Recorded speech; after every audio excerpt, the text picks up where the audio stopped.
Hello, every good evening. Welcome to Manu the Mampura Uttaramusage. Yes, Sahi Ahungi crisis, the crisis between the two communities, Maite Yamadi, Kuki, Chauba, ethnic crisis, Navani, the whatever ethnic crisis, Gimamang, the Mapandiki Changalak Badumba, illegal immigrants, Kulai Piper, Lalahome, Iran, Mukak Mani, the version Tongan, the state many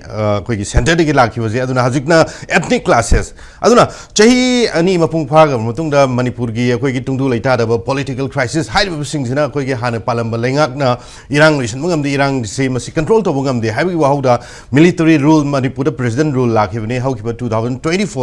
February Thadage. Chahi ama Paramdai, Mapung Paramdai, the president rule gi Manguinana, president rule, Jelo Salamatunda, Manipurda, Amuk Nahona. Manipur popular government hani elected representative government she how kiba February ki tarik mari sinabung no Manipur ki CM Anauba Sri Khemchan Jumnam na Manipur ki chief minister oi khibani adu live activity Manipur ki chief minister Anauba ki chapter Anauba challenges mayam khak leiringai manung sida amuk nahona atopa kanglop ani maroina Kuki amani Naga ki classes February ki tarik nipan si Ukhrul district ki Sarai Kongnip, Sarai Konglitan, Sarai Kongda, Yum Mai Thavan, Tongan, Kuki, Laban Nagagi, Furuki Marakta, Yum Mai Thava, total number of houses 10101 Yum Mai Thado Kivni, Kuki, Nagagi, Punbajati, and Yisigi. I don't like from the Maite Yamadi, Kuki, Nagagi, Kuki, Maite, Ladyba, Kanglupki, Lucian Dringay, Chowak, Masigi, settlement later, Maraksida, Matogram, the Kamaita Udna, Naga, Amadi. Kuki Marak Achoba classes among Tolaivan, I have often seen Aduna Narang say NSN, I am statement comes to talk there. Manipura Kuki Madi, Nagagi, however, Irang say, Indiagi, Adumba, Froxy, Adumba, Lan, Mukakni, Lady Kuki militants in Semako in a Kulai in a Sinabunda, Nagada, Lan Hon Mani Haiba, NSN, I am Yam Chowa, big statement comes to Tole, Aduna, Tole statement, see, Kraiba, Bochumay, Kraiba, Lan, where I have a Wafam Sizumasina, Tongan, cited Tamuratunda. Chahi ani hela aba chahi ahum mapung bharak kadorba maitai amadi Kuki lan asida singi saruk singda Kuki militant singda Assam Rifles maroina Assam Rifles ki lanmi manapani changalak bas sifai mayamna mateng pangbagi wafam si tongan ba section kya ragi masigi yamna comment chow pina grabani even akoi social media ki pages mayam wakda Kuki lalobu singda Assam Rifle ki mioina nomai kapat tambi bagi video faulai gre aduna mamang the allegation mayam khak lai Kuki militant sing si Assam Rifle ki gari da Assam Rifle na makhoi transport to bugi adung bi press statement tongan ba makhan mayam khak lai gre aduna haji tholai wafam se NSN IM gi maikai de gi Manipura haji hauriba Naga amadi Kuki gi oiba classes se masi India government gi proxy oiba waram khakni haiba wafam sini aduna maroina haji tholai wafam se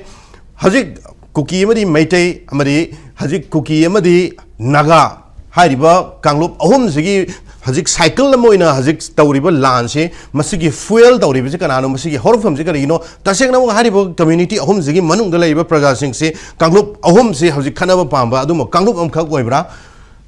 Natragana, Hazik, in the Agomena, Maseda, Tongan Belubium, Tongan, Azendam, in the Agikari, Karam Panam, Onkata, Lan Toholibano, Habuki, Wahang, Nizik Live say, Aduna Lansida, Canano, Hazik, Masi benefit from it, politically benefit from Ibaramasi.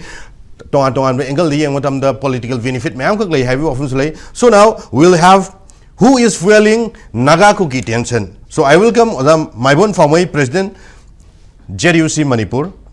My one welcome to Manu Wadna. Pradeep Panjagumni, editor Imphal Review Arts and Politics. Loina Santan Hakpam, General Secretary United Committee Manipur. So I welcome all the guests on Manu Wadna. Who is fueling Naga Kuki tension? My one Huzage. My one Maru in a Hazik live often say, Litan Sari Kongi, you may have it to the Madam Poerga, Hazik Lanjina, give me Amze, Hazik, Samsagi, from the Hanjalaga, Labsung, Andrezik, Tonganba, IDP, Winazu, my uncle Lady, Aruga, Litan Sari Kongi, Manak Labor, Relief came to me, my uncle Lady, even Yamchawa, Litan Sari Kongi, Kaitelba, was it Hamung the lady, hiding from say. Assam Rifles amadi koi state police mayam kong na hajik si hold tak selaga thamaga mafam si koi changtok chungsin na chingba yam na ka hen tension leba area wei hai bidare adu khara mo khedi santi lai rebdi man ba naga ga Kuki ga so adu manung da phungat amagi wafum di lai ri adu marak sida koi gi lalong lu ba su oi riba india government ga su ceasefire ta riba NSN IM gi mai kai de hajik thamoi wafum se hajik Naga da Kuki la lobu sing na attack ta hole hai bide hajik india government ta ma koi na proxy wei ne sin ga Kuki militant sing se aduna Hazik NSN IMG Hazik ki statement si sai se homina se zamai bon kamai na clarify to we ai kadai buk chomi kadai buk lali kari oiri ba kanglup ani gi naga amri Kuki gi tension se da masi gi holok from the kari no masi gi in between the stories kari lai have zamai bon wafung gi ta se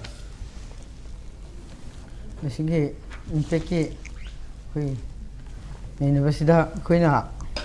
masi han ba da ina thamnu point di hoi to ri ba Litan the that 8 hectare 7 gi kana nung dang nungala pada di 8 tare ko 8 taba February 8 asida hoigi yum kramai thaba khopa tapadi gi sim tension si wang pa aduga Kuki sing sigi kan si tangkhun gi yum kramai thaba kai gi mo thari bino kai gi mo ho ino haibam tamadi masi individual gi issue de gi ni hana mo yim ron na basing lamgi di le masu yai ko adubu madugi hobodi lamgi ne na ho dreba hoji kang jigi group kanglup ani gi marakta ni khana pagi hodo opni haban dawe adubu madugi advantage loraga nungdang da okoi gi Kuki group sina tangkhun gi khun yumkhra mai tha masida koina sum blame to no bada hujiki masi punma asi kana de blame to ni aidi Kuki de bu ning dre ne masidi Kuki gi de ne te masi to ri bo punma asi kana na to hun no kari gi no habu government of India gi ga ani shu state government asi ani ne to hun ne lower se ba hui to ri se Kuki gi nature Kuki bo free thadok pi bosi kana no state government central government okay adu ebnina makhoi ani sina ke gomba masi Kuki gi group su group duga nan su group terrorist myam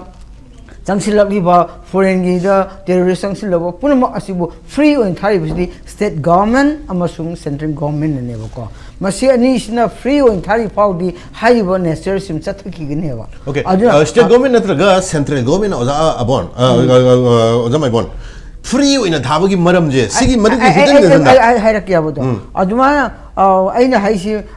central government jo saubi hai state government saubi hai adu kai gi mo asi hairi bno action lo do kai ju na sungbi do foreign gi arms sing illegal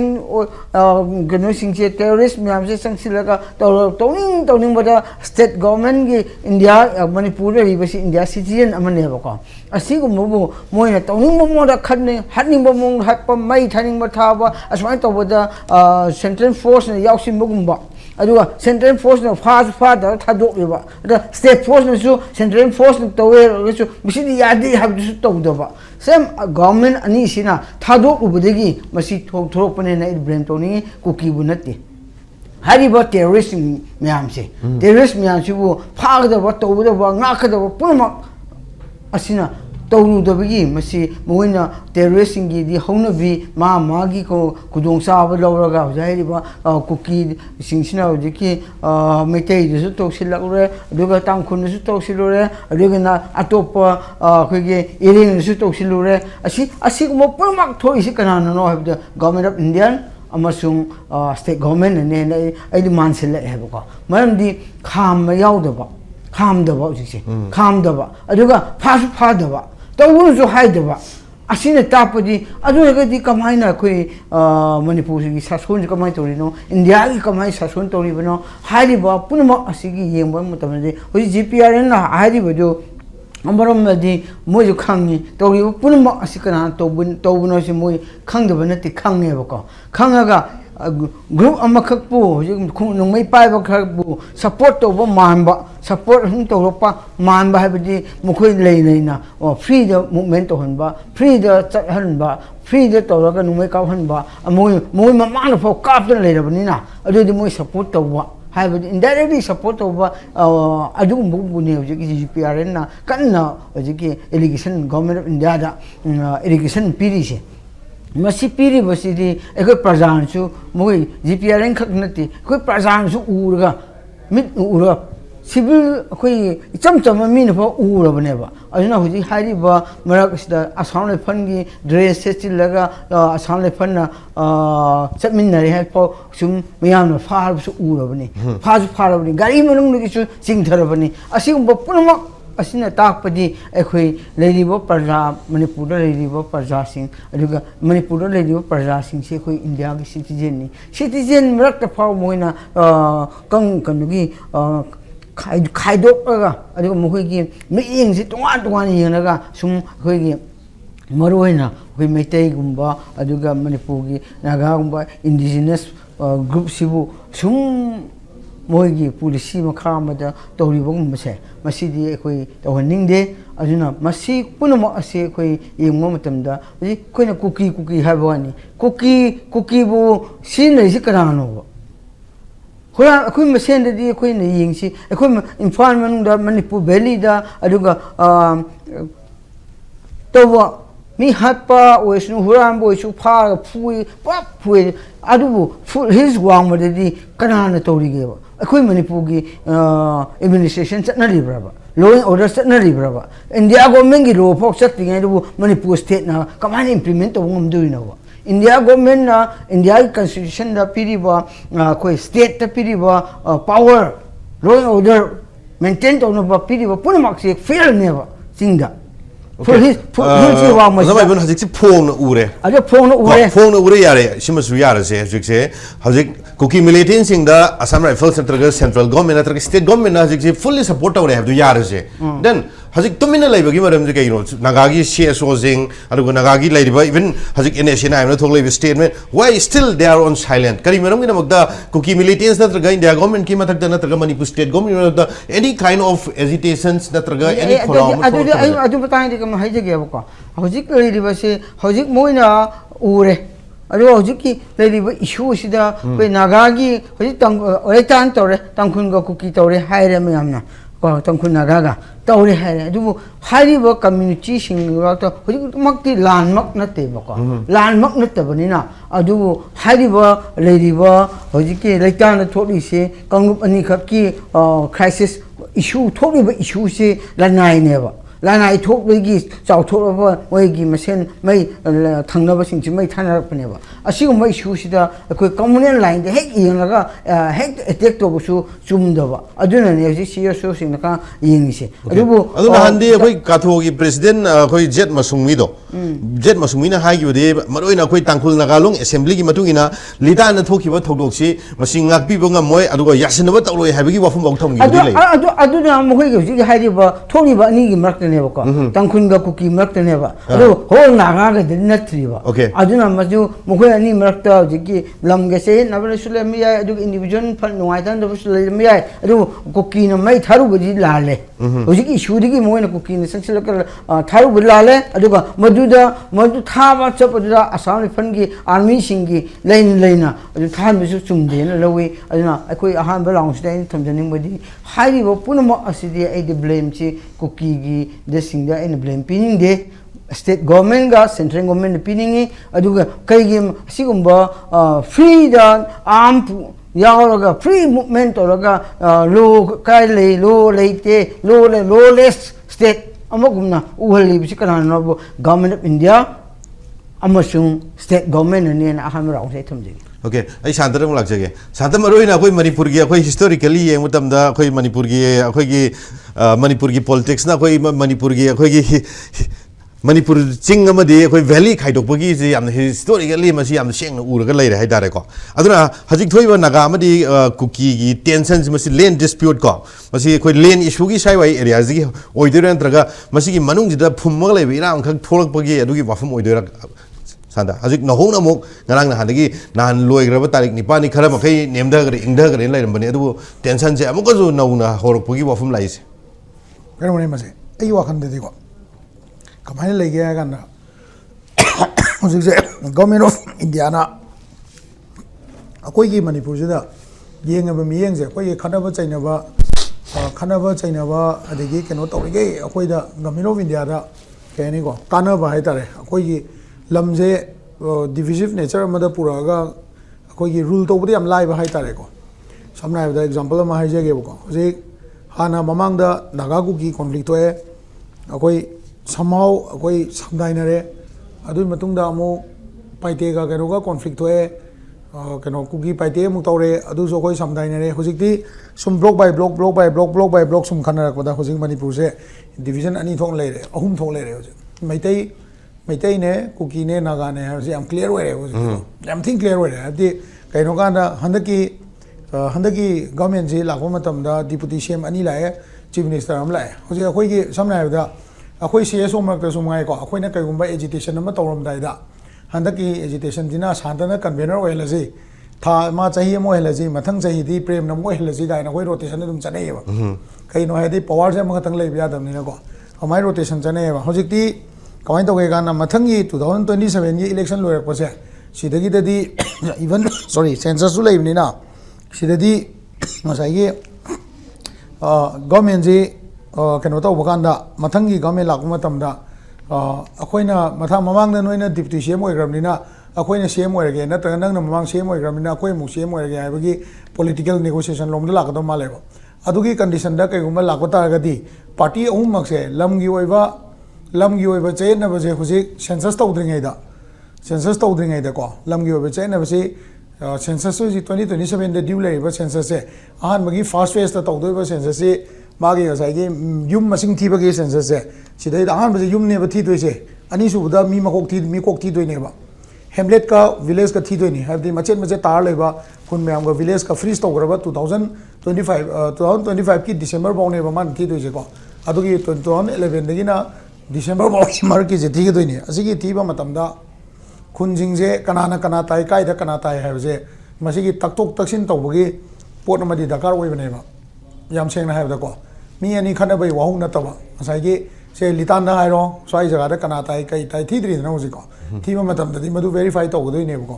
same case ता सिना केथेल अदगी same case ता कनो तुंगौ same case ता अखोइ स्वाइदे सु मंगाई अखोइ तोरबुंग बांग्ला स्वाइगी जगह Singhji vulnerable area आइना लेरिसे आइगी मितदि अदमाइना उइयेबा इसम चमर कॉन्फ्लिक्ट अमो ओइना उदेबको आइगी मित कमाइ उइ हाइ कांदा पॉलिटिकल नंबर से सागरना बोनबदा ngसाइगी 2027 दा तौगदोरिबा सेंसस से सिगी लोयरगा लाकदबा डिलिमिटेशन प्रोसेस से सिगी जगह सिंगदा कदाइदगी कया मांगनी हाइबा पोतो अदुदा सेंसस ता मागी मीदो अखोई मी मसिंगदो तानदबा यादबनिना खुनजिंग जे तकथोकपा नत्रगा तकसिनबगी थबक से तौदबा यादबा थबक ओइना कम्युनिटी सिंगजिगी पॉलिटिकल नंबर दो फंगना बोनबदा अदोमदा तारेबा ममदि हाना लेइबा नंबर से तौतारगदी ngसाइगी अखोइना पाम पोतो फंगदबा यावकनेबा अखोइ गक्तने मेतै गक्तनेबा भेली द लेबसे गक्तने तकथोक तकसिन तौबा यादिसे अखोइ गक्तनेबा मांगदोइसेको कइनोदे अखोइ पॉपुलेशन दो ओरिजिनल ओइ लेबनिनको अमजिना पॉपुलेशन दो सॉरी ओरिजिनल ओइना लेतबनिना अदुगी मांगजबा मदि लेबा अदुना आइ मितदि नॉर्मल कॉन्फ्लिक्ट ओइना उदेबा सिजे जस्ट पॉलिटिकल नंबर दो फंगनबा होनबदा 2020 का 7 दा तौगदबा सेंसस से सी ममांगदा खुनजिंग तकथोक तयादबा अदगी ngसाइ इवन मदु जुफनबु कानी थाबगी तकथोरकपा बोइगेरा अमा बोइगेरा को खुन अमदा युम अमा खतंग लम अमदा युम अमा नि खक ताता सो मदु कइगुमा नोटिफिकेशन दा यावरम तारगदी मदुगी दो सेंसस थी दा यावकदोइनेबको मी सिग यावकनेबा अदुना मसिगी पोचे लैतनबा सरकारना ngसाइ कय तारेको गवर्नमेंट ऑफ इंडिया ना मफम अनि अहुम थोकना अखोइ मणिपुर जे मफम अनि अहुम थोकना मे मनुंग द थुगाइदा तारसो इंटरनली दी अखोइ कम्युनिटी से ब्रेकअप तौरकाना मखोइदा कनो तौबसे लेंगाक तौबसे हम लाएबा मरमदी अखोइ मरता अखोइ अनि खना तारगदी अखोइ हुम खना तारगदी नोइ मसेन हाना याना लाव हाइबसे मौसानेबा अदा हाना तौरमिसिदी नागा कुकी मितै खाइदबिदा पॉलिटिकल लीडर अमा खल्लगा चनरमनी हुजिकना दिल्ली ना पिरकपनिना दिल्ली ना लीडर अनि हुम खनबिराबनिना मखा ताबदसु दुम दिल्ली ना खनबिबगी कंडीशन दो लाकनेबा अदुगा कइगुम्बा नंबर से हजे आइना हाइजरिबा 2027 दा तौगदबा इलेक्शन को सेंसस 27 दा तारेनिको सिगी जगहसिदा कइगुम्बा मिकोक थीबसे अहानबै फेस से हजे एप्रिल स्वारे होरनिको अदुगा मथंग चाहिगी मार्च एप्रिल दगी मिकोक थीदोयंगनेबा अदाई जगह दुदा कइगुम्बा नंबर से फैरिंग ट्रेंग ताथोग्रबा अदोय तादी हुजिक मोइना चुमथोकना होनरिबा खुन मै थादोरइबा तखाइरिबा जगह मैम जे सिगी जगह जिंग जे माई मागी कम्युनिटी सेटलमेंट ꯄꯤꯕ ꯌꯥꯅꯕ ꯅꯠꯇ꯭ꯔꯒ ꯃꯥꯒꯤ ꯖꯒꯥꯗꯨꯗ ꯃꯣꯏꯒꯤ ꯄꯣꯄꯨꯂꯦꯁꯟꯗꯣ ꯂꯩꯍꯟꯗꯅꯕ ꯍꯣꯠꯅꯔꯛꯄꯅꯦꯅ ꯂꯧꯋꯦꯕ ꯑꯩꯗꯤ ꯑꯗꯨ ꯅꯠꯇ꯭ꯔꯒꯗꯤ ꯃꯁꯤꯒꯨꯝꯕ ꯏꯍꯧ ꯏꯔꯥꯡꯁꯤꯡꯁꯤꯗꯤ ꯌꯥꯝ ꯉꯟꯅ ꯇꯧꯔꯝꯕ ꯌꯥꯔꯕ ꯏꯔꯥꯡ ꯉꯥꯛꯇꯅꯦꯕ ꯑꯩ ꯁꯨꯃꯥꯏꯅ ꯈꯜꯂꯦ ꯑꯗꯨꯒ ꯍꯣꯏ ꯀꯩꯅꯣ ꯈꯨꯗꯤꯡꯃꯛꯀꯤ ꯈꯨꯠꯂꯥꯏ ꯄꯥꯏꯕ ꯈꯨꯗꯤꯡꯃꯛꯀꯤ ꯑꯦꯖꯦꯟꯗꯥ ꯂꯩ ꯃꯥꯒꯤ ꯑꯦꯖꯦꯟꯗꯥ ꯇꯣꯉꯥꯟ ꯇꯣꯉꯥꯟ ꯂꯣꯏ ꯂꯩ ꯑꯥꯏ ꯑꯦꯝꯒꯤꯁꯨ ꯃꯥꯒꯤ ꯗꯤꯒꯅꯤꯇꯤ ꯑꯦꯟ ꯁꯣꯚꯔꯅꯤꯇꯤ ꯅꯠꯇ꯭ꯔꯒ ꯗꯤꯒꯅꯤꯇꯤ ꯑꯦꯟ ꯀꯩꯅꯣꯒꯤ ꯑꯦꯖꯦꯟꯗꯥ ꯂꯩ ꯀꯨꯀꯤꯒꯤꯁꯨ ꯃꯣꯏꯒꯤ ꯑꯦꯖꯦꯟꯗꯥ ꯂꯩ ꯑꯩꯈꯣꯏꯁꯨ ꯏꯁꯥꯒꯤ ꯑꯦꯖꯦꯟꯗꯥ ꯂꯩꯖꯩ ꯇꯧꯕꯇꯕꯨ ꯍꯧꯖꯤꯛ ꯂꯩꯔꯤꯕ ꯀꯟꯗꯤꯁꯟꯁꯤꯗꯗꯤ ꯑꯄꯨꯟꯕ ꯃꯅꯤꯄꯨꯔ ꯑꯃꯒꯤ ꯑꯦꯖꯦꯟꯗꯥ ꯁꯥꯒꯠꯂꯛꯄ ꯍꯥꯏꯁꯦ ꯆꯤꯟꯗ ꯍꯥꯏꯕꯗꯤ ꯅꯨꯡꯉꯥꯏꯕ ꯌꯥꯏꯀꯣ ꯂꯝꯕꯤ ꯁꯣꯔꯣꯛ ꯁꯦꯝꯕꯗ ꯅꯨꯡꯉꯥꯏꯕ ꯌꯥꯏ ꯃꯩ ꯊꯥꯟꯕꯗ ꯅꯨꯡꯉꯥꯏꯕ ꯌꯥꯏ ꯑꯗꯨꯕꯨ ꯄꯣꯂꯤꯇꯤꯀꯦꯜꯂꯤꯗꯤ ꯌꯥꯝ ꯅꯨꯡꯉꯥꯏꯕ ꯀꯟꯗꯤꯁꯟꯗꯤ ꯑꯣꯏꯔꯔꯣꯏ ꯃꯔꯝꯗꯤ ꯀꯩꯒꯤꯅꯣ ꯍꯥꯏꯀꯥꯟꯗ ꯍꯧꯖꯤꯛꯁꯦ ꯀꯨꯀꯤꯒꯤ ꯃꯤ 10 ꯁꯨꯈ꯭ꯔꯕꯅꯤ ꯚꯣꯠ ꯀꯥꯕꯗ 12 13 ꯁꯨꯅꯕ ꯍꯣꯠꯅꯔꯛꯀꯗꯣꯏꯅꯤ ꯅꯥꯒꯥꯒꯤꯁꯨ 9 10 ꯂꯩꯔꯤꯁꯦ 20 ꯂꯩꯔꯤꯁꯦ ꯃꯣꯏꯒꯤꯀꯣ ꯅꯥꯒꯥꯒꯤꯁꯨ 9 10 ꯂꯩꯔꯤꯁे ꯃꯣꯏꯁꯨ 13 15 ꯀꯥꯅꯕ ꯍꯣꯠꯅꯔꯛꯀꯗꯣꯏꯅꯤ ꯑꯗꯨꯅ ꯃꯁꯤꯒꯤ ꯀꯣꯟꯐ꯭ꯂꯤꯛꯁꯦ ꯂꯥꯛꯄ ꯃꯇꯝꯗ ꯑꯩꯒꯤ ꯚꯣꯇꯔꯁꯤꯡꯁꯦ ꯑꯦꯛꯖꯦꯛ ꯃꯐꯝ ꯆꯥꯕ ꯖꯒꯥꯗ ꯄ꯭ꯂꯦꯁ ꯇꯧꯍꯧꯕ ꯑꯃ ꯆꯪꯉꯦꯕꯀꯣ ꯑꯩ ꯚꯣꯇꯔꯁꯤꯡꯁꯦ ꯃꯐꯝ ꯆꯥꯕ ꯖꯒꯥꯗ ꯄ꯭ꯂꯦꯁ ꯇꯧꯗ ꯇꯥꯔꯗꯤ ꯁꯦꯟꯁꯁ ꯂꯣꯏꯔꯀꯥꯟꯗ ꯃꯗꯨ ꯃꯤꯒꯤ ꯚꯣꯇꯔ ꯑꯣꯏꯔꯝ ꯇꯥꯔꯗꯤ ꯑꯩꯅ ꯄꯥꯝꯃꯤꯕ ꯅꯝꯕꯔꯗꯣ ꯐꯪꯉꯣꯏꯗꯣꯏꯅꯦꯕ ꯑꯗꯨꯅ 2001 2011 ꯀꯣ 2021ꯒꯤ ꯃꯇꯨꯡꯗ ꯂꯥꯛꯄ ꯄꯣꯠꯁꯤꯗꯗꯤ 2011ꯒꯤ ꯃꯇꯨꯡꯗ ꯂꯥꯛꯄ ꯄꯣꯠꯁꯤꯗꯗꯤ ꯉꯁꯥꯏꯒꯤ ꯑꯄꯦꯟ ꯈꯔꯗꯤ ꯂꯩꯅꯔꯝꯒꯅꯤ ꯑꯗꯨꯒ ꯑꯥꯔꯝ ꯒ꯭ꯔꯨꯞꯀꯤ ꯃꯅꯨꯡꯗꯁꯨ ꯑꯗꯒꯤ CSOꯒꯤ ꯃꯅꯨꯡꯗꯁꯨ ꯃꯃꯥꯡꯗ ꯁꯦꯟꯁꯁ ꯑꯃ ꯔꯤꯚꯣꯛ ꯇꯧꯈꯤꯕ ꯑꯩꯈꯣꯏꯅ ꯔꯐ ꯀꯜꯀꯨꯂꯦꯁꯟ ꯑꯃꯗ ꯁꯦꯟꯁꯁꯇꯣ ꯀꯩꯅꯣꯅ ꯔꯦꯖꯤꯁꯇꯥꯔ ꯖꯔꯅꯦꯜ ꯑꯣꯐ ꯏꯟꯗꯤꯌꯥꯅ ꯄꯤꯈꯤꯕ ꯄꯣꯠꯇꯣ ꯑꯗꯨꯒꯤ ꯃꯔꯛꯇꯨꯗ ꯒꯦꯝ ꯄꯨꯝꯅꯃꯛꯁꯦ ꯌꯥꯝ ꯁꯦꯡꯅ ꯍꯥꯏꯕꯗ ꯅꯝꯕꯔꯒꯤ ꯒꯦꯝꯅꯤ ꯑꯗꯨꯅ ꯁꯦꯇꯜꯃꯦꯟꯁꯤꯡꯁꯦ ꯁꯦꯟꯁꯁ ꯂꯣꯏꯗ꯭ꯔꯤꯉꯩꯗ ꯃꯥꯒꯤ ꯃꯐꯝꯗ ꯃꯥꯒꯤ ꯖꯒꯥꯗ ꯑꯩꯒꯤ ꯀꯝꯃꯨꯅꯤꯇꯤꯁꯤꯡꯗꯣ ꯃꯐꯝ ꯆꯥꯅ ꯄ꯭ꯂꯦꯁ ꯇꯧꯔꯒ ꯑꯩꯒꯤ ꯚꯣꯠꯀꯤ ꯅꯝꯕꯔꯗꯣ ꯍꯌꯦꯡ ꯗꯤꯂꯤꯃꯤꯇꯦꯁꯟ ꯂꯥꯛꯄ ꯃꯇꯝꯗ ꯃꯄꯥ ꯆꯥꯅ ꯍꯦꯟꯒꯠ ꯍꯦꯟꯗ ꯇꯧꯅꯕ ꯇꯧꯕꯗ ꯑꯗꯨꯒꯨꯝꯕ ꯃꯇꯝꯗ ꯊꯣꯛꯄ ꯏꯔꯥꯡ ꯑꯣꯏꯒꯅꯤꯅ ꯑꯩ ꯁꯨꯃꯥꯏꯅ ꯊꯝꯖꯒꯦ ꯑꯣꯀꯦ ꯁꯥꯟꯇꯥꯗꯨ ꯃꯔꯨꯑꯣꯏꯅ ꯍꯧꯖꯤꯛ ꯅꯥꯒꯥ ꯑꯃꯗꯤ ꯀꯨꯀꯤꯒꯤ ꯃꯔꯛꯇ ꯊꯣꯛꯏꯕ ꯍꯧꯖꯤꯛꯀꯤ ꯑꯅꯧꯕ ꯇꯦꯟꯁꯟ ꯂꯥꯛꯏꯕ ꯍꯥꯟꯅ ꯇꯥꯔꯤꯛ 9ꯗꯒꯤ ꯍꯧꯔꯤꯕ ꯍꯥꯏꯔꯤꯕ ꯃꯐꯝꯁꯦ ꯑꯩꯈꯣꯏ ꯅꯥꯒꯥꯒꯤꯁꯨ ꯌꯥꯝꯅ ꯄꯣꯂꯤꯇꯤꯀꯦꯜ ꯏꯁꯨꯁꯤ ꯌꯥꯝꯅ ꯆꯥꯎꯅ ꯂꯩ ꯍꯥꯏꯇꯥꯔꯦ ꯑꯗꯣ ꯉꯁꯥꯏ ꯑꯩꯈꯣꯏ NSNI ꯑꯃꯅꯁꯨ ꯇꯣꯉꯥꯟꯕ ꯑꯦꯂꯤꯒꯦꯁꯟ ꯑꯃ ꯇꯧꯔꯛꯏꯅꯤ ꯍꯧꯖꯤꯛ ꯀꯨꯀꯤꯒꯤ ꯂꯥꯜꯍꯧꯕꯁꯤꯡꯗ ꯑꯩꯈꯣꯏꯒꯤ ꯏꯟꯗꯤꯌꯟ ꯑꯥꯔꯃꯤ ꯃꯔꯨꯑꯣꯏꯅ ꯑꯁꯥꯝ ꯔꯥꯏꯐꯜꯁꯤꯡꯁꯤ ꯁꯞꯄꯣꯔꯠ ꯇꯧꯍꯜꯂꯦ ꯍꯥꯏꯕꯒꯤ ꯋꯥꯐꯝꯈꯛ ꯑꯗꯨ ꯁ꯭ꯋꯥꯏꯋꯥꯏꯁꯤꯗ ꯑꯩꯈꯣꯏꯒꯤ NSNIꯒꯤ ꯀꯥꯜꯀꯨꯂꯦꯇꯦꯠ ꯑꯦꯒ꯭ꯔꯤꯁꯟ ꯑꯃꯈꯛ ꯇꯧꯍꯜꯂꯛꯑꯦ ꯍꯥꯏꯕꯒꯤ ꯋꯥꯐꯝ ꯑꯃꯈꯛ ꯂꯥꯛꯄꯁꯦ ꯃꯁꯤ ꯊꯥꯡꯉꯩ ꯁꯦꯡꯅꯃꯛ ꯆꯨꯝꯕ ꯌꯥꯕꯒꯤ ꯑꯦꯔꯤꯌꯥ ꯂꯩꯕ꯭ꯔꯥ ꯃꯃꯥꯡꯒꯤ ꯑꯩꯈꯣꯏꯒꯤ ꯆꯍꯤ 3ꯒꯤ ꯂꯥꯟꯒꯤ ꯃꯅꯨꯡꯗꯁꯤꯗꯁꯨ ꯃꯁꯤꯒꯤ ꯍꯤꯁꯇ꯭ꯔꯤꯁꯤ ꯌꯦꯡꯕ ꯃꯇꯨꯡꯗ ꯀꯃꯥꯏꯅ ꯁꯤꯒꯤ ꯄꯔꯁꯄꯦꯛꯇꯤꯞꯁꯤ ꯀꯃꯥꯏꯅ ꯄꯤꯕꯤꯕ ꯌꯥꯏ ꯍꯧꯖꯤꯛꯀꯤ ꯀꯩꯅꯣꯁꯦ ꯑꯩꯈꯣꯏꯒꯤ ꯈꯨꯠ ꯊꯣꯛꯅꯗꯕ ꯍꯥꯏꯕꯁꯦꯀꯣ ꯈꯨꯠ ꯊꯣꯛꯅꯗꯕ ꯑꯗꯒꯤ ꯑꯁꯥꯝ ꯔꯥꯏꯐꯜꯅ ꯇꯧꯗꯕ ꯍꯥꯏꯕꯁꯦ ꯑꯩꯅ ꯍꯧꯖꯤꯛ ꯍꯥꯏꯖꯔꯤꯗꯨꯅꯦꯕꯀꯣ ꯑꯩꯈꯣꯏ ꯃꯅꯤꯄꯨꯔꯒꯤ ꯃꯦꯞꯁꯦ ꯌꯦꯡꯀꯥꯟꯗꯀꯣ ꯀꯨꯀꯤꯅ ꯇꯥꯔꯤꯕ ꯖꯒꯥꯁꯤꯡꯁꯦ 90% ꯁꯤꯅꯥꯀꯩꯊꯦꯜꯒꯤ ꯃꯅꯥꯛꯇ ꯇꯥꯕ ꯑꯗꯩ ꯃꯍꯥꯗꯦꯕ ꯁ꯭ꯋꯥꯏꯗ ꯇꯥꯕ ꯁꯤ ꯃꯌꯥꯝꯁꯦ ꯂꯤꯁ ꯗꯤꯠ ꯑꯃꯒꯤ ꯃꯇꯨꯡ ꯏꯟꯅ ꯇꯥꯕ ꯉꯥꯛꯇꯅꯦꯕ ꯏꯚꯟ ꯀꯩꯅꯣꯁꯤꯁꯨ ꯑꯁꯤꯒꯤ ꯂꯤꯌꯥꯡꯃꯩꯒꯤ ꯃꯃꯥꯡꯗ ꯇꯥꯔꯤꯁꯤꯁꯨ ꯂꯤꯁ ꯗꯤꯠ ꯑꯃꯒꯤ ꯃꯇꯨꯡ ꯏꯟꯅ ꯇꯥꯕꯅꯦꯕ ꯑꯗꯣ ꯑꯩꯈꯣꯏꯒꯤ ꯂꯩꯔꯤꯕ ꯄ꯭ꯔꯣꯕ꯭ꯂꯦꯝꯁꯦ ꯑꯁꯥꯝ ꯔꯥꯏꯐꯜꯅ ꯇꯧꯔꯛꯏꯁꯦ ꯑꯦꯂꯤꯒꯦꯁꯟꯁꯦ ꯑꯁꯥꯝ ꯔꯥꯏꯐꯜꯅ ꯇꯧꯕꯁꯦ ꯑꯩꯈꯣꯏꯅꯁꯨ ꯍꯟꯗꯛꯀꯤ ꯂꯥꯟ ꯃꯅꯨꯡꯗ ꯃꯩꯇꯩꯒ ꯇꯧꯅꯕꯗꯨꯁꯨ ꯑꯗꯨꯝ ꯑꯁꯥꯝ ꯔꯥꯏꯐꯜ ꯃꯊꯛꯇ ꯑꯦꯂꯤꯒꯦꯁꯟ ꯌꯥꯝ ꯂꯩꯀꯣ ꯏꯚꯟ ꯑꯁꯥꯝ ꯔꯥꯏꯐꯜꯒꯤ ꯀꯩꯅꯣ ꯔꯦꯖꯤꯃꯦꯟ ꯍꯥꯏꯒꯗ꯭ꯔꯥ ꯅꯠꯇ꯭ꯔꯒ ꯃꯣꯏ ꯕꯇꯥꯂꯤꯌꯟ 2-3 ꯑꯃꯗꯤ ꯑꯩꯈꯣꯏ ꯒꯣꯔꯃꯦꯟꯅ ꯂꯧꯊꯣꯛꯈ꯭ꯔꯒ CRPF BSF ꯊꯥꯔꯛꯈ꯭ꯔꯕꯅꯦꯕ ꯁꯤꯗꯀꯣ ꯑꯗ ꯉꯁꯥꯏꯒꯤ ꯑꯁꯥꯝ ꯔꯥꯏꯐꯜꯁꯤ ꯃꯔꯁꯅꯔꯤ ꯇ꯭ꯔꯨꯞꯁꯤ ꯁꯤꯖꯤꯟꯅꯕꯒꯤ ꯃꯣꯏꯅ ꯁꯤꯖꯤꯟꯅꯕꯒꯤ ꯍꯤꯁꯇ꯭ꯔꯤꯁꯦ ꯂꯩꯇꯕ ꯅꯠꯇꯦꯕꯀꯣ ꯑꯗꯨꯝ ꯆꯥꯎꯔꯥꯛꯄ ꯑꯃ ꯃꯣꯏꯅ ꯄꯨꯏ ꯅꯠꯇ꯭ꯔꯒ ꯄꯨꯗꯦ ꯍꯥꯏꯕ ꯑꯗꯒꯤ ꯑꯩꯈꯣꯏ ꯔꯤꯃꯔ ꯑꯣꯏꯕ ꯌꯥꯏ ꯑꯃ ꯑꯣꯏꯕ ꯌꯥꯏ PDF ꯇ꯭ꯔꯦꯅꯤꯡꯁꯤ ꯃꯣꯏꯅ ꯄꯤꯕꯅꯦ ꯍꯥꯏꯕ ꯗꯦꯟ ꯑꯩꯈꯣꯏꯒꯤ ꯕꯣꯔꯗꯔ ꯑꯦꯔꯤꯌꯥꯁꯤ ꯉꯥꯛꯑꯝꯃꯒ ꯏꯟꯐꯤꯜꯇ꯭ꯔꯦꯁꯟꯁꯤ ꯉꯁꯤ ꯑꯩꯈꯣꯏꯅ ꯐꯦꯁ ꯇꯧꯔꯤꯕ ꯃꯅꯤꯄꯨꯔꯒꯤ ꯂꯩꯔꯤꯕ ꯑꯁꯨꯛ ꯆꯥꯎꯕ ꯏꯟꯐꯤꯜꯇ꯭ꯔꯦꯁꯟ ꯄ꯭ꯔꯣꯕ꯭ꯂꯦꯝ ꯂꯩꯔꯤꯕ ꯃꯌꯥꯝꯁꯦ ꯏꯂꯤꯒꯦꯜ ꯏꯃꯤꯒ꯭ꯔꯦꯟ ꯄ꯭ꯔꯣꯕ꯭ꯂꯦꯝ ꯗ꯭ꯔꯒꯀꯤ ꯄ꯭ꯔꯣꯕ꯭ꯂꯦꯝ ꯂꯩꯔꯤꯕ ꯃꯣꯏꯅ ꯆꯪꯕꯅꯤ ꯃꯣꯏꯅ ꯐꯥꯖꯕ ꯇꯥꯔꯒꯁꯨ ꯗ꯭ꯔꯒꯀꯤ ꯄ꯭ꯔꯣꯕ꯭ꯂꯦꯝꯗꯤ ꯂꯣꯏꯕꯗꯤ ꯅꯥꯏꯗꯦꯗꯅꯀꯣ ꯑꯗꯨꯅ ꯁꯝꯋꯦꯌꯔ ꯃꯅꯤꯄꯨꯔ ꯀ꯭ꯔꯥꯏꯁꯤꯁꯁꯤꯗ ꯃꯈꯣꯏꯅ ꯃꯇꯝ ꯆꯥꯅ ꯊꯕꯛ ꯇꯧꯍꯧꯗꯕ ꯑꯦꯛ ꯇꯧꯍꯧꯗꯕꯒꯤ ꯑꯆꯧꯕ ꯈꯨꯗꯣꯡꯆꯥꯗꯕ ꯑꯃꯗꯤ ꯑꯩꯈꯣꯏꯗ ꯂꯩ ꯑꯗꯨꯒ ꯅꯥꯒꯥꯒ ꯀꯨꯀꯤꯒꯤ ꯏꯔꯥꯡꯁꯤꯒꯤ ꯃꯅꯨꯡꯗ ꯉꯁꯥꯏꯒꯤ ꯑꯩꯈꯣꯏꯅ ꯍꯥꯟꯅꯗꯩ ꯈꯪꯅꯗꯅ ꯂꯩꯔꯦ ꯁꯤꯒꯤ ꯏꯔꯥꯡꯁꯤꯗ ꯅꯥꯒꯥ ꯀꯨꯀꯤ ꯏꯔꯥꯡꯗ ꯃꯇꯝꯗꯨꯗꯁꯨ ꯑꯗꯨꯝ ꯑꯁꯥꯝ ꯔꯥꯏꯐꯜꯁꯦ ꯕꯥꯏꯑꯁ ꯑꯣꯏꯕ ꯉꯁꯥꯏꯒꯤ ꯅꯣꯟ ꯕꯥꯏꯑꯁ ꯑꯣꯏꯕ ꯐꯣꯔꯁ ꯑꯃꯗꯤ ꯑꯣꯏꯗꯦ ꯍꯧꯖꯤꯛꯁꯨ ꯑꯗꯨꯝ ꯅꯣꯟ ꯕꯥꯏꯑꯁ ꯑꯣꯏꯕ ꯐꯣꯔꯁ ꯑꯃꯗꯤ ꯑꯣꯏꯗꯕ ꯃꯥꯜꯂꯤꯀꯣ ꯍꯣꯏ ꯐꯅꯌꯥꯝꯅ ꯀꯩꯅꯣ ꯇꯧꯔꯒꯁꯨ ꯑꯗꯣ ꯃꯔꯛꯇ ꯑꯩꯈꯣꯏꯒꯤ NSNIM ꯐꯥꯕ ꯄꯨꯟꯕ ꯑꯗꯒꯤ ꯀꯩꯅꯣꯒꯤ NSNIMꯒꯤ ꯃꯣꯏꯒꯤ ꯀꯃꯥꯟꯗꯔꯁꯤꯡ ꯐꯥꯕ ꯃꯇꯝꯗ ꯍꯨꯃꯤꯗ ꯀꯩꯗ ꯃꯃꯥꯡꯗꯁꯨ ꯑꯩꯈꯣꯏ ꯇꯥꯈ꯭ꯔꯦ ꯇꯥꯂꯨꯏꯗ ꯀꯩꯗ ꯅꯨꯄꯤ ꯃꯌꯥꯝ ꯇꯧꯔꯒ ꯂꯧꯍꯧꯋꯤ ꯈꯣꯠꯍꯧꯋꯤꯅ ꯇꯧꯕꯁꯦ ꯇꯥꯈ꯭ꯔꯦꯀꯣ ꯍꯟꯗꯛꯀꯤ ꯀꯣꯟꯐ꯭ꯂꯤꯛꯁꯤꯗ ꯌꯥꯝ ꯅꯧꯅ ꯑꯃꯨꯛꯀ ꯃꯣꯏꯒꯤ ꯃꯊꯛꯇ ꯑꯦꯂꯤꯒꯦꯁꯟ ꯂꯥꯛꯄꯁꯦ ꯃꯣꯏꯅ ꯁꯦꯡꯗꯣꯛꯐꯝꯗꯤ ꯊꯣꯛꯄꯅꯦ ꯑꯗꯨꯕꯨ ꯃꯣꯏ ꯁꯦꯡꯗꯣꯛꯇꯕꯅꯤꯅ false allegation ne adune adane haibase ngamdabnina madu aina yam ka hena overall ba comment pidrasu dum gyan dana khangna nga tane ko ado aina pamjaba mana NSNIMC government of India ga pistok tor leirimni national security advisor adagi northeast ki security advisor adai magi di interlocutor su lei ko adona moina mafam chaba jaga da ngasai si question me amje raise to bom change koina as a citizen waina media na kaina asar valda moi general da hang maduna hang mani ko ado NSNIM gi di atopa room ju leiriba sigi jaga sida tok tok modam da naga jaga da moina kuki pura me habagi evidence NSNIM da leita di madugi poto through interlocutor through security advisor makoina raise to bom changbra na ismain thamjage okay zapra marwina khon yeng ba yabase Naga gi ju magi tongan ba hana degi hona khoi peace accord tawrum jung makhoi gi ju tongan ba demand am leijari ni Manipur gi hoi state authority adu India government jo at the same time hajik Kuki gi ju makhoi gi oiba khoi separate administration in a form of UT form PU na hajik demand tawri habida ani mak loi demand taw hajik se aduna ani ji gi demand si makhoi gi tongan ba demand sing maram oraga tribal gi marak sida crisis ama thokna bagi maram ama oiba yabagi any possibilities laibra habdu adwai da han laksage aduga ai mathang si aham da khoi territory post ne khoina Iran to price si loi connected na tani sai ge khoi gi demand of reason se demand of kansa khoi maram de anima board party territorial autonomy ji moi loi ta le ba jikse aduna territorial autonomy ta le ba adu tribal body ani am khangni adu marak sida any conflict lak pa yabagi any zone any possibilities ta se na khoi demand of reason khoi samna kan anong la kan sera koi Kuki singi separate administration da na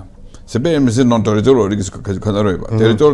territory yaudana administration ya de na territory define to kan sera Naga na moi lamne hai hana Realism lamne hai du conflict la ko ne aduna ai su u bra koi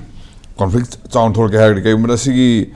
si settle do dra gadi hena chaun thor do conflict ching do ne ba koi veli de koi problem cham pai sina adum koi territory le jera aduna ai lam mai lam jam kan gi ne ai le te ba Jingdering sai hai jeng sai traditional systems na bani traditional systems na Naga na moina han amne havine Kuki sing dar kan sida moilam da moile salare habi podam le adana Kuki sina separate admission dan kan da moi territory demand dor kan sida hoi han nem lam da moi lo yaro habi post lak panya som ya kan sig mu no bisleva sigma mi ne hoi haji tari na da gadi khoina na han litani hai kan sa moi yungor khana ba de ya da hori yungor khana ga Heda aswai ason yum mai thana kai songno ya ponde ba yu amani khana yu ngau khana ba jiwen koi maitai gi community da bong thang ne yana ba noi ka yaw ni any community one yu nga khoina hane kan sida makeram ke kan mai hol si ke do ha changna pol leram de ne ba changna pol leram de me ke to ma tum to thadar zum tum to ke ni ar petrol hidol leram ge me ke thadar yaro me ke se ke ro yaro ka khela ga thadar kan mai bang hoina sium pone hana ga sai hari ba tension me am slei ba khoi territory posita yam kan muk no ba aduga tension ka silai na ba leiring ai sira me khet khelu ka mai brang hor ku pone oda si posi adum chau thor ga ning khale so mo khoina si phasita phazna taisen hodra na aduga khoi yana be pona hodra ga di yana pro ko mo no yam chau ja khre aduga si se ja khoi gi sai tension leiring kan sida khoi sira hai na ga Kuki ga su chingna le aduga valley so valley ga chinga le di se le tension cham cham le ni na leiba si leiba ne ja sai hai politics map si dum thor ka ni khoi gi divide and rule masana divide again to divide le jram to ina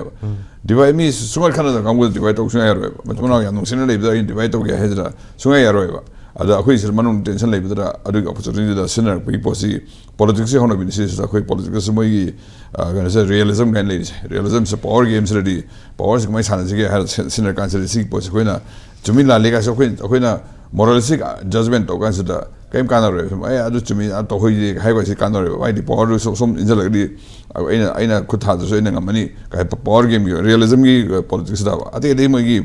haji realism si langna ta ngai rani aduna realism to gum si ka hai posi jo yam kan nei nari ko le haji ta khoi sai gi macha Manipur gi thoi wes macha sa prithvi ho haji to ri sina khoi gi America na power game sina ga Israel mi chang ba digi Iran da ache tork me am ga digi baloch me am ga Persian me am ga segai na hono ba to Iraq da so sunni ga sia khana hala ga to ba si se ma hai realism politics hono bi ne ba khoina yen kan se so khoina da khoro min se laga se line yaro ga haso ke kan ro ko kamai to si politics counter do ga ga realism se da fadan understand to kamai on thori si ga kamai to power balance to si ga adum alma yen hen phane ba aduga mana sai gi hoi shandana hai ba so kitan haine ma hoi gi census ga hoi gi delimitation su mari lane ga opposite side when some I can have litana to you the guys ethnic cleansing but I community who can census the different census the memes is why community the community A the community B hiding go I do deal with not kind of missing to the real but the Aquina a bigger political missing here can't deal with constitution missing here doing now the constituency missing hangling has the missing here with the Gale quick community do all it ever when a quick community I and me see Hanley Ma'am Salanga cancer the Aquina cancer quick constituency picture like that when Magja Holakane me missing to the other and this is direct relation when at the Panbakan to swivel Uncle Swivel Lakane that's in a mito that's in Pusalaga same way to Amoira me to Pusalaga missing Hingala delimitations like and me missing Hingala can't do never Amo Nepali Lagale or community Lagale, a constituency, Anito constituency, any Amalays, any Tony high consider me missing Suragan Hydreneva. I didn't mean how to do a Kamuni be on Hede. A Kamu than I might be a topus like a movie missing Hegalagadi, a quick or quick constituency, me, I am a constituency on the missing try Manipuri P, which is the constituency the water listening control, I consider a quick thing Pusure, other any topiro, I can see Yava. I don't know the Hoyam Machine Canada, Karam in Hokan, like one Gonzales, Germado, says that Tramanga Huragan, the constitution was in Abusnaya River. Other uneasy relationships, Kitangan have to another hider. I think Clinton Ganza, when I Hadiani, when I Taganza Hana, and it couldn't let them, I consider me missing 100 limited like country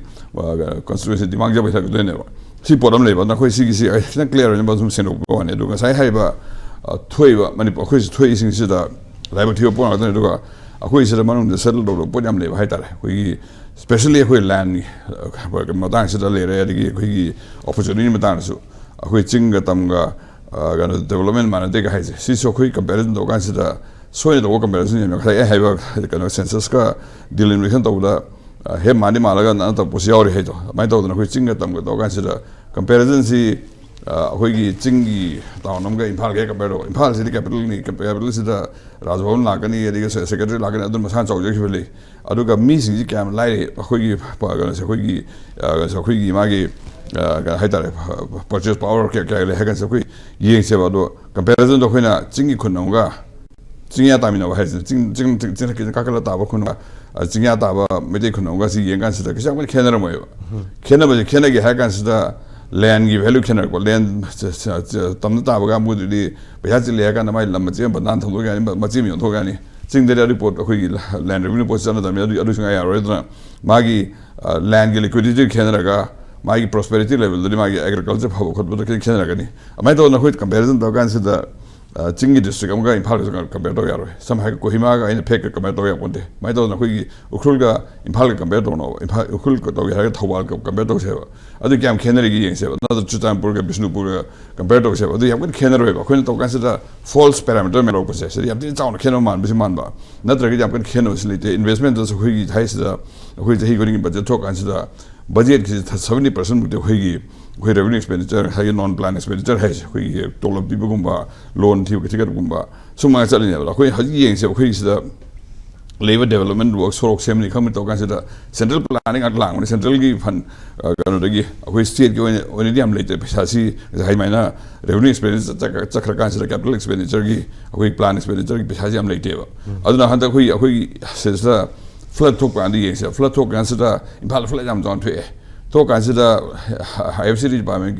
my budget allocation 1,200 crore Mulegum Tony. Later, my Makuta de Piaudri. Tolo people might have non revenue expenditure and the lower divert of Hermina, capital expenditure, Sumaya emergency like under Silna has Kuta has later. As you later, the Economy, quit the Pisha Henry, Kuta Pisha Henry to Begeva. So, Mam Sequina Mana. I'm transparent and quiz the budget park and the Susman, thing is blend or no to Honum paper. Gaga Satori, a quiz late budget, Pahak and Tador, Gagis Hadori guys, not to be the Kui, BW, Hadi Pahadu, I have seen the Pahadu later, Hakan City, Karakai and Kondina. Suddenly consider, yeah, but the Huigi plan expenditure in the pump has later on the women bullies war by a quiz and on Tibaga, the ones at Okoyama. So, how this project, ma'am, project, ma'am, you're going to set up a pani. I'm going to set a deforestation, another sort of ADB plan like I see, loan not never. 100 days of the sort of ceremony, I think the plan is a quick state when the plan is been pixel critical loan and best is going to be to answer. ꯑꯗꯨ ꯁꯤ ꯄꯣꯠꯁꯤ ꯎꯗꯕꯅꯤꯅ ꯑꯩꯈꯣꯏꯅ ꯍꯦꯛꯇ ꯉꯁꯥꯏꯒꯤ ꯍꯥꯏ ꯀꯥꯟꯗ ꯌꯥꯝ ꯈꯦꯠꯅꯩ ꯍꯥꯏꯕ ꯑꯩꯅ ꯍꯥꯏꯁꯤꯒ ꯁꯣꯏꯒꯤ ꯐꯤꯛꯁꯟ ꯂꯩꯅꯔꯤ ꯃꯌꯥꯝꯁꯤꯒꯤ ꯋꯥꯅꯤꯀꯣ ꯆꯤꯡꯒ ꯇꯝꯒ ꯍꯥꯏ ꯀꯥꯟꯁꯤꯗ ꯉꯁꯥꯏꯒꯤ ꯗꯦꯕꯂꯞꯃꯦꯟꯇꯦꯜ ꯄꯩꯁꯥꯁꯦ